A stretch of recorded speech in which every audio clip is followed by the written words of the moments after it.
السلام عليكم ورحمة الله تعالى وبركاته، وسعد الله يومكم بكل خير متابعينا الكرام.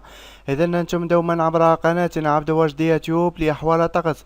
عدنا إليكم من جديد في هذه النشرية الجوية التحذيرية، وأيضا إنذار من المرصد الأوروبي لرصد العواصف، حيث يشير إلى أمطار غزيرة معتبرة، وإنذار من المستوى الأول حيث يضع المناطق التونسية والمناطق أقصى الشرق الجزائري على وقع أمطار غزيرة معتبرة وتساقط لحبات البرد.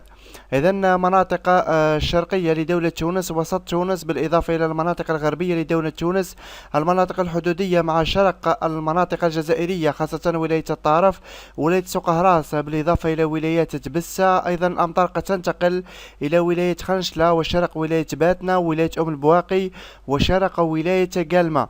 مناطق عديدة تونسية متابعينا الكرام هي أيضا معنية، مناطق أيضا بنزرت، بالإضافة إلى باجة، مناطق الكاف، القصرين، أيضا مناطق سيدي بوزيد وتوزر، كلها مناطق معنية بأمطار قوية جدا قد تتشكل عنها فيضانات وامتلاء الأودية. لذا نرجو أخذ كل الحيطة والحذر والابتعاد الأودية، كل الحيطة والحذر أيضا لمستعملي الطريق خاصة في الفترة المسائية ما بعد الظهيرة. ان شاء الله متابعينا الكرام، ان شاء الله امطار خير وغيث نافع لكل المناطق الجزائرية ودولة تونس.